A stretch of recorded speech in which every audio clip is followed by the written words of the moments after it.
ओम शांति। आज प्यारे मीठे बाबा की मुरली मंथन की डेट है 4 सितंबर 2023। तो आज मीठे मीठे बाबा ने हमें बहुत सारी समझाने दी है। बाबा ने कहा है कि 20 नाखूनों का जोर देकर तुम्हें पढ़ाई जरूर पढ़नी है। पढ़ाई पर फुल अटेंशन देना है। रिलीजियस माइंडेड वाले जो पुरुष होते हैं उनके मुख से कौन सा अक्षर निकलता है? कन्या शादी करती है तो उनके नाम बदलते हैं, और इसके अलावा क्या होता है ये हम समझेंगे। और भक्तों की रक्षा करने भगवान कब आते हैं, ये ईश्वरीय विश्वविद्यालय इसका नाम क्यों पड़ा, इसको भी हम समझेंगे। पढ़ते पढ़ते पढ़ाई में ब्राह्मण बच्चे थकते हैं। थकना मतलब क्या? थकना मतलब क्या, ये समझेंगे। और बालिक बुद्धि अच्छी रीति पढ़ाई धारण करते हैं कैसे। बच्चों को सावधानी मिलती है, कौन से विकार में नहीं जाना है, दिल दर्पण में क्या देखना है, और साइंस का घमंड कितने वर्ष से शुरू हुआ है। हाथ छोड़ने के बाद माया क्या हासिल करती है, ये भी हम समझेंगे। और ज्ञान की परिपक्व अवस्था वाले कैसे कायम रह सकते हैं। वंडर क्या है, सबसे बड़ा वंडर बाबा ने आज इसको सारे राज खोले हैं इसके। बच्चों की चिट्ठी देरी से आती है तो बाबा क्या समझते हैं, और बाबा के कौन सा लेटर हमें रोज लिखते हैं, ये हम समझेंगे। विजय माला में आने की हिम्मत दिखानी है हमें। सिमरन लायक बनकर सबको सुख देना, सबको स्टूडेंट बनना है। करण करावन हार की स्मृति से विघ्नों के बीज को समाप्त करने वाले कैसे समर्थात्मा बनते हैं, ये हम वरदान और उसके विस्तार में समझेंगे। ज्ञान स्वरूप बनना है तो क्या करना पड़ेगा, चलिए अब विस्तार से सुनते हैं बाबा की वाणी। सभी तैयार हैं, कॉपी कलम रख रहे तो पॉइंट नोट करते जाएंगे, और मुरली से कम एक पॉइंट की धारणा अवश्य करें। नहीं तो क्या होगा पता है, हम उल्टा घड़ा की घड़ा ही रह जाएंगे। बारिश की झमाझम पानी पड़ रही है लेकिन हमारे ऊपर कुछ नहीं जाएगा, हम सूखे के सूखे रह जाएंगे, खाली के खाली।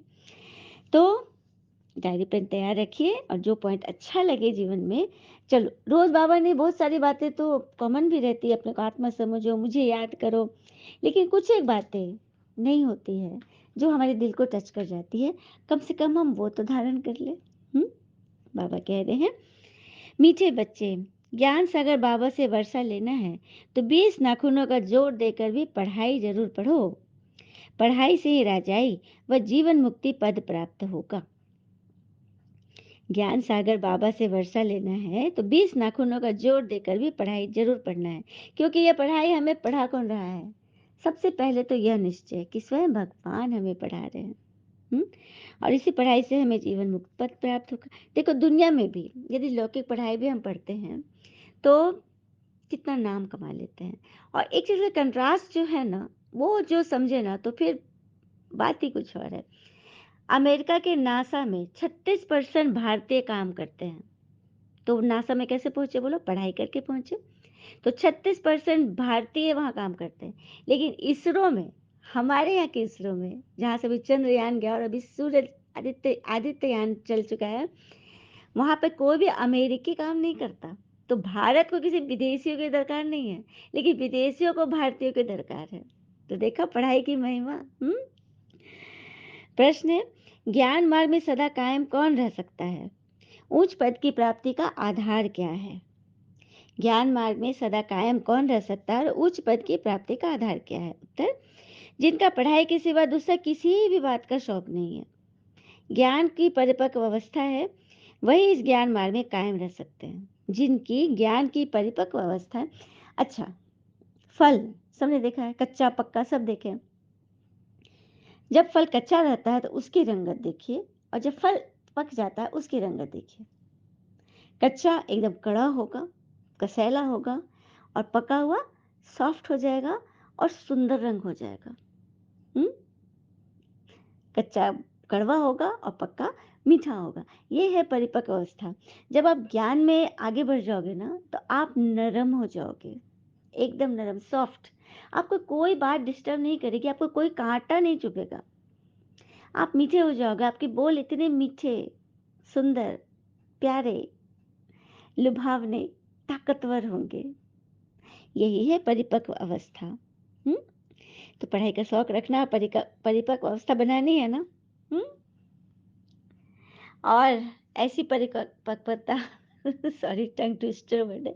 ऐसी परिपक्वता हासिल कर लो कि जीवन में इतना काबिल बनो कि भगवान किसी किसी की भी मदद करने के लिए तुम्हारी जेब का इस्तेमाल करे। भगवान तुमको यूज़ करे। तुम्हारी गणना हो रही है। अगर कोई निंदा कर रहा है ना आपका, खुश हो जाओ, खुश हो जाओ, क्योंकि ईश्वर के दरबार में आपकी गणना हो रही है उन महान आत्माओं में से जो कि होकर गए हैं। तो किसी चीज़ में घबराना नहीं, यही है परिपक्वता।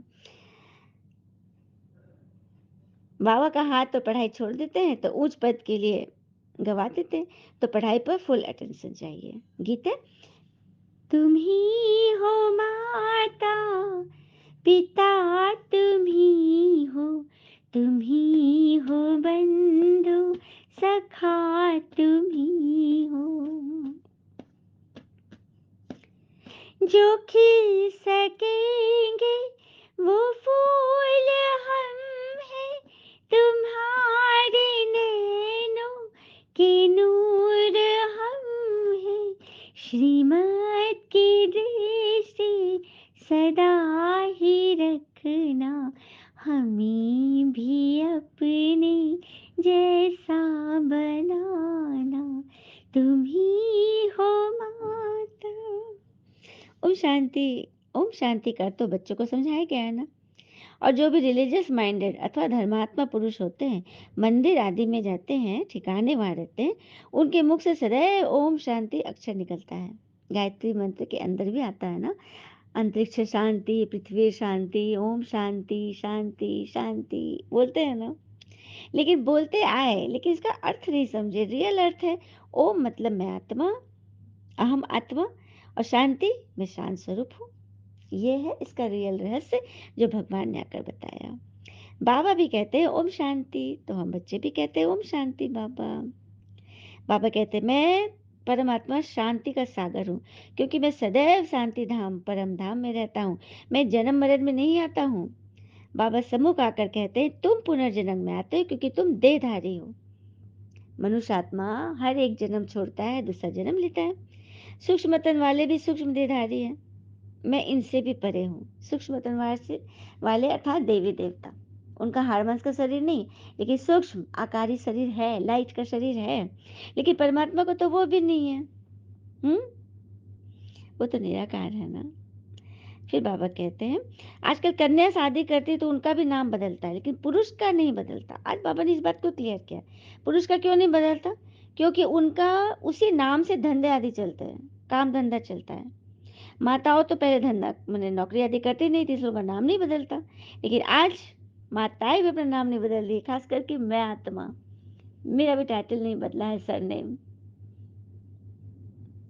वैसे तो मैं ज्ञान में बीके नम्रता हूँ, लेकिन मेरा वास्तविक नाम है नम्रता समैयार, जो मेरे मायके का टाइटल है। सुना? अच्छा लगा मुझे सुनकर। हम्म। और मैं एक लौकिक टीचर भी हूँ, धंधा भी कर रही हूँ, काम धंधा। चलिए अपना अनुभव भी डालती हूँ ना, तो अच्छा लगता है। बाबा जैसे पॉइंट बोलते हैं ना, बस मन एकदम खिल जाता है।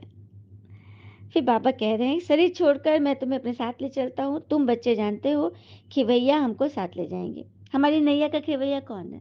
स्वयं भगवान है। तो फिर डर कैसा? वो पार कराए या डुबाए, उनकी मर्जी। सब में कल्याण है। रावण ने भी कहा था ना, सब लोग समझा रहे थे कि वो भगवान है, उससे मर तुम्हारी मृत्यु हो जाएगी। तो बोलता है, लास्ट में बोला था मुझे पता है सदगति तो उनके हाथों ही मिलेगी ना, तो किसी बात आप किस बात का भय है ना। लेकिन बाबा की जितनी महिमा है वो कब आएंगे, कब आकर साथी बनेंगे, कोई नहीं जानते। कहते हैं जब भक्ति मार्ग का अंत होता है तब भक्तों की रक्षा करने के लिए मुझे आना पड़ता है। मुझे खिवैया बन वापस ले जाना है। तुम जानते हो कैसे आकर माता पिता बने हैं? बाबा कहते हैं ये सिर्फ तुम बच्चे जानते हो कि मैं कैसे आकर तुम्हारा माता पिता बना हूँ। दुनिया में तो कहीं भी जोड़े देख लेते, लक्ष्मी नारायण देख ले, गौरी शंकर देख ले, राधे कृष्ण देख ले, हाँ, तो उनको माता पिता गाते हैं। लेकिन ये बात तो सही नहीं है ना। तुम बच्चे जानते हो तो तुमको ही सबको बताना है। कि परमात्मा कैसे माता पिता बनते।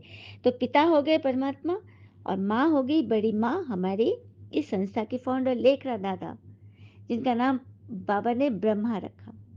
ब्रह्मा अर्थात बड़ी माँ। इन दोनों ने मिलकर ब्राह्मण रचे। उनके मुख से गीता ज्ञान परमात्मा ने बोला और उस ज्ञान को सुनकर हम बच्चे अपना जीवन बदले, अपने धर्म बदले, ब्राह्मण बन गए। कर्म से बच्चे बने तो हो गए ना माता पिता दोनों। तो यही रहस्य है। बाबा कह रहे जैसे पुराने घर में रहकर नया बनाए फिर पुराना घर छोड़ना होता है ना, उसी तरह से मैं पुराने घर में आया हूँ और नए संस्कार, दैवी संस्कार धारण करा रहा हूँ ताकि तुम स्वर्ग में चलने लायक बनो। भविष्य 21 जन्म के लिए तुम देवी देवता पद पाएंगे।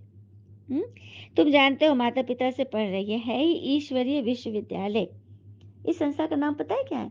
प्रजापिता ब्रह्मा कुमारी ईश्वरीय विश्वविद्यालय, गॉडली यूनिवर्सिटी, जहाँ स्वयं भगवान आकर पढ़ाते हैं, पारलौकिक शिव पिता।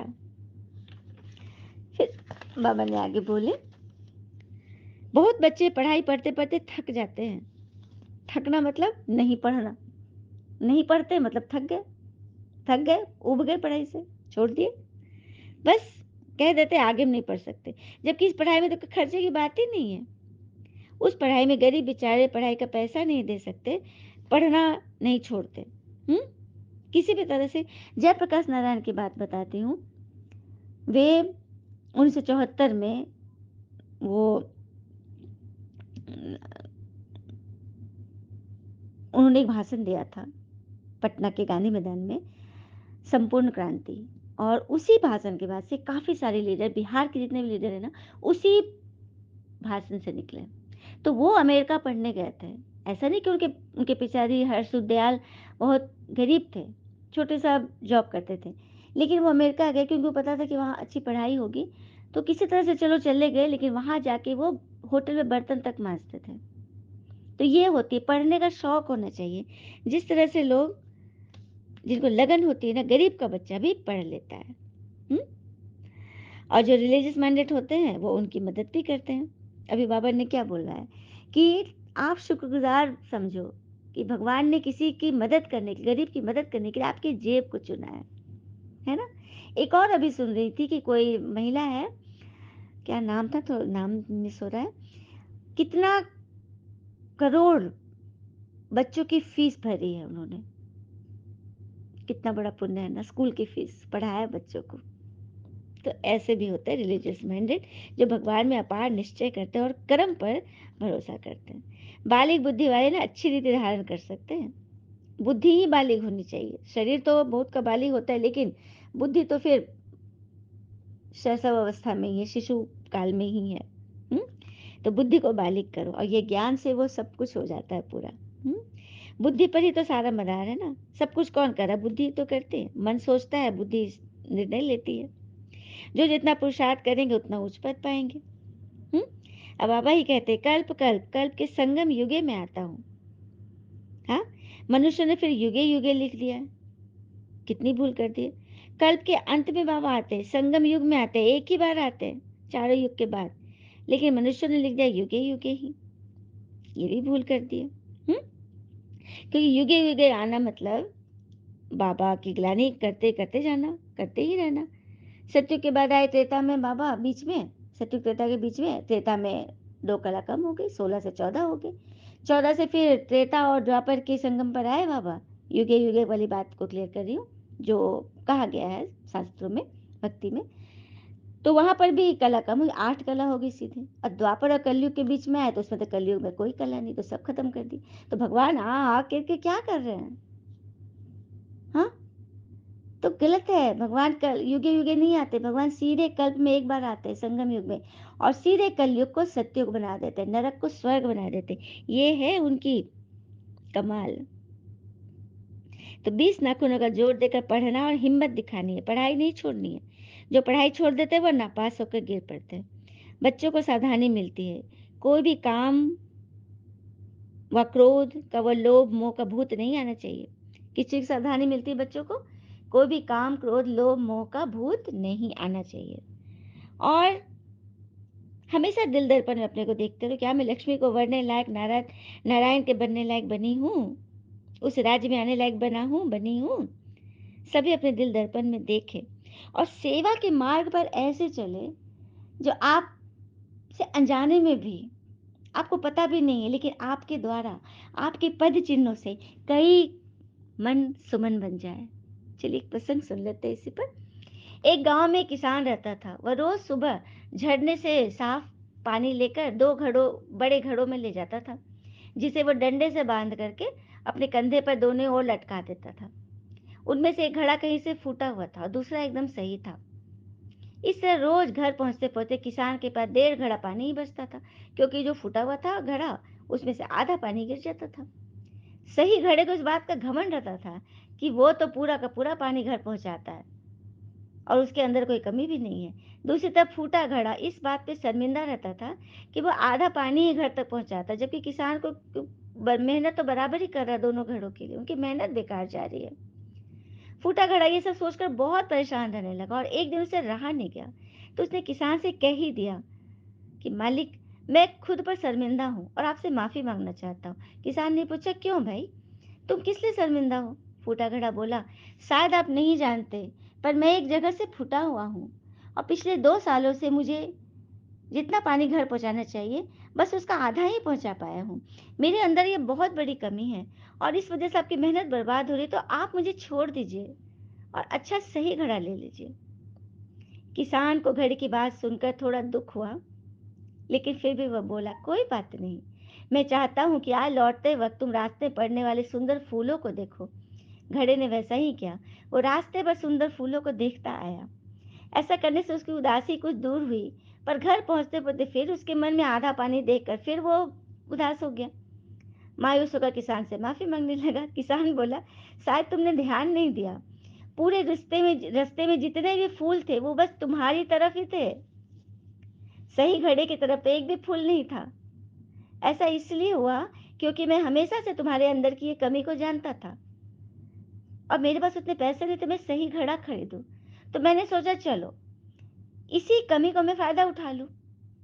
मैंने तुम्हारी तरफ वाले रास्ते पर रंग बिरंगे फूलों के बीज बो दिए, क्योंकि मुझे पता था कि रोज इससे पानी तो गिरेगा इस रास्ते पर।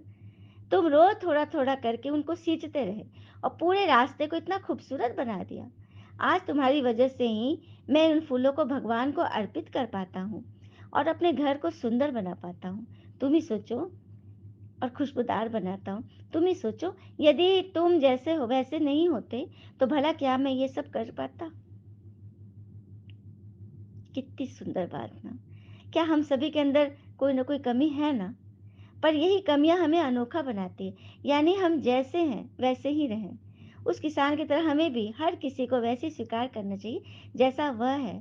उसकी अच्छाई पर ध्यान देना चाहिए। जब हम ऐसा करेंगे तो फूटा घड़ा भी अच्छे घड़ों से कीमती हो जाएगा। देखा, मतलब मनुष्य के अंदर तो कमियां होती ही हैं, लेकिन उस कमियों को भरने के लिए जब स्वयं भगवान आ गए, माली बनकर हमें ढो रहे हैं, तो हमें अपने गुण, अपनी विशेषता जो अंदर है, उसको यूज करें और सभी के जीवन को फूल बना दे, खिला दे। यही तो है हमारा लक्ष्य जो भगवान हमें हमसे करा रहे हैं, है ना? फिर बाबा कहते हैं कि भक्ति मार्ग में मेल्स में नारद उत्तम गाया हुआ है, भक्त आत्मा में, और नारी में कौन है? मीरा। तो यह है भक्ति मार्ग। और ज्ञान मार्ग में कौन है? मम्मा बाबा का नाम है। ज्ञान मार्ग में कौन है फेमस? मम्मा और बाबा, ब्रह्मा बाबा और मम्मा उनकी नंबर 1 शिष्या, उन्हीं की विजय माला बनी हुई है। फिर बाबा कहते हैं अभी बाकी थोड़े वर्ष हैं। साइंस ने काफी कमाल कर लिया है। साइंस का घमंड 100 वर्षों से शुरू हुआ है। इन 100 वर्षों में साइंस का घमंड शुरू हुआ है। सत्युग के 100 वर्ष में पता नहीं क्या कर देंगे। वहां ही सब चीजों में बल रहता है जो तुम यहाँ से ले जाते हो। सुना, ये सब गुण जो साइंस के जो गुण है ना, ये जो एरोप्लेन बना रहे हैं, हवाई जहाज बना रहे हैं, स्टीमर बना रहे हैं और इतनी सारी चीजें बन रही साइंस की, ये चीज भी वहां जाएंगी, ये बल भी वहां जाएगा, वहां भी अच्छी अच्छी चीजें रहेंगी।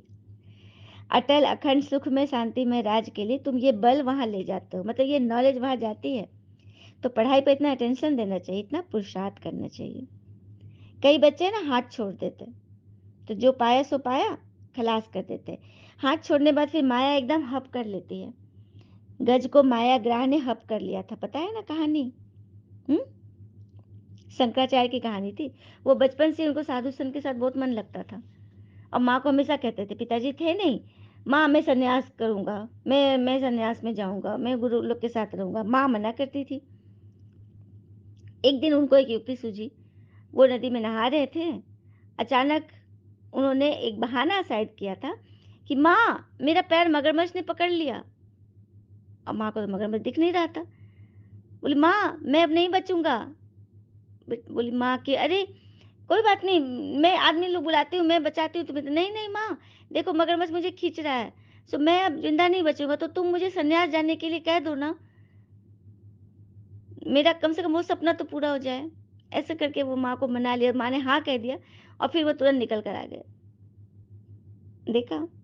तो ऐसे जब गज पकड़ लेता है ना, तो ये तो चलो युक्ति कर रहे थे शंकराचार्य, लेकिन जब माया गज पकड़ेगी ना, तो एकदम अंदर तरे ले जाएगी और फिर मजे से तुम्हारा यूज करेगी, एकदम खा लेती है माया।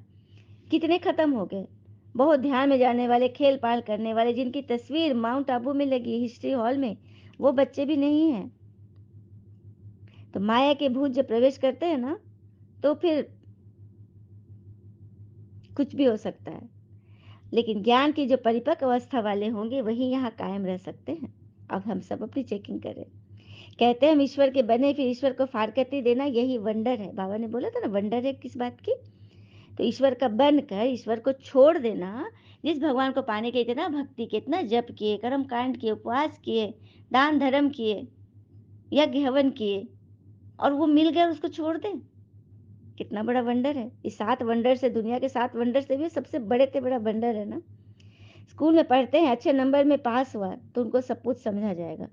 स्टूडेंट ही तो सपूत बनेंगे ना, और माता पिता का भी नाम रोशन करेंगे। फिर बाबा बोलते, बच्चों की चिट्ठी देरी से आती है तो समझेंगे कि पूरा याद नहीं कर, कई बच्चे ना चिट्ठी नहीं लिख पाते हैं, लेटर नहीं देते, बाबा को पूरा पोता मेल नहीं देते, तो बाबा भी समझते हैं कि पूरा याद नहीं करते। हाँ, अब बाबा को लिखने की दरकार ही नहीं, बाबा की तो रोज मुरली आती है। बाबा याद प्यार देते ही हैं, क्योंकि जागती ज्योत है ना। बच्चों को समझाते हैं, पत्र जरूर लिखते रहो, अनन्य बच्चों की फिक्र नहीं रहती।